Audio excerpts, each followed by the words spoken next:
Hello, and today we're going to be talking about population change. So you should open your ecology workbooks, open to page 24, and make sure you're taking notes.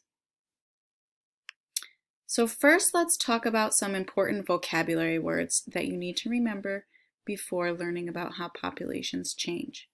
First, let's recall what a population is. A population is many of the same types of organisms living in the same area. Okay, so this is a population of deer here. They're all the same species. They live in the same area. Some other important words to remember before we begin is increase and decrease. The word increase means to go up in number. So we have 1 rabbit here. We have 4 rabbits here. So we increased the number of rabbits to go up, more rabbits. Decrease means to go down in number. So if we have 4 rabbits and the number decreases to 1, that number has gone down, decreased, less rabbits. So populations can increase and decrease over time. Okay, it doesn't always stay the same. Sometimes there are many deer, sometimes there are less.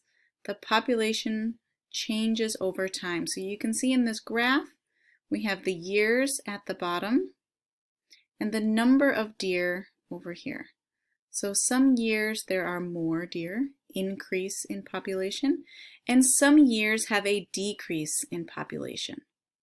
Okay, and that happens every year. That's normal, up and down. But what do you think causes these increases and decreases in a population? That's what we're going to learn about today.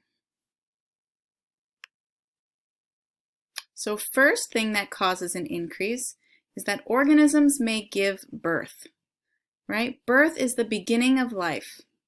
Reproduction, right? When an organism reproduces, makes babies, that is birth, babies. This causes the populations to increase, to go up in number. We have more ducks. These are ducks here, a population of ducks. This mother duck had many babies. So this increased the population. We increased the number of ducks that live in this area. So birth causes increase.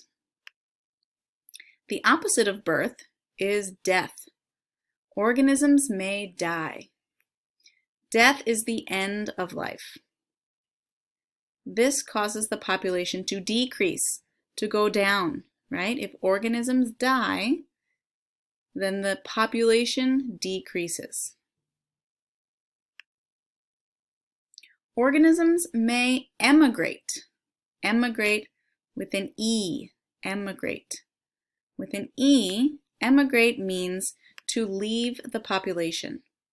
So this causes a population to decrease. So for example, if we have a population of rabbits and one rabbit emigrates and moves to another population somewhere far away, this decreases the rabbit population in this area. Okay, it causes the number to go down. The opposite of emigrate is immigrate with an I. Very similar, but different words. Organisms may immigrate. Immigrate means to enter a population, to come into a population. So this causes the population to increase. Okay, if new organisms are moving into a population, they are increasing the population. For example, many of you emigrated from your country. Let's say you came to America from Colombia. You emigrated with an E. You emigrated from Colombia, but you immigrated to America. So you left the population in Colombia, but you entered the population in America. So you caused the American population to increase. Okay? So let's summarize what we just learned. So the things that increase a population size are births and immigration. Birth and immigration causes the population to increase, to go up. We have more birds, right? If more birds are born and more birds immigrate, we have increase in population. When there are deaths and emigration, that causes the population to decrease, to go down, right? Because we have less individual organisms in the population.